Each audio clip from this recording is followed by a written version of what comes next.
بسم الله الرحمن الرحیم. ان شاء الله که از خواندن سوره فاتحه لذت برده باشید.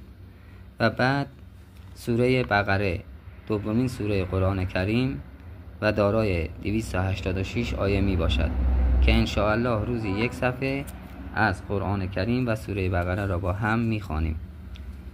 بسم الله الرحمن الرحیم.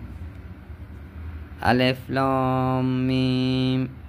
ذالک الکتاب لا ریب فیه هدی للمتقین الذین یؤمنون بالغیب و یقیمون الصلاة و مما رزقناهم ینفقون والذین یؤمنون بما انزل الیک و ما انزل من قبلک و بالآخرة هم یوقنون اولئک علی هدی من ربهم و اولئک هم المفلحون.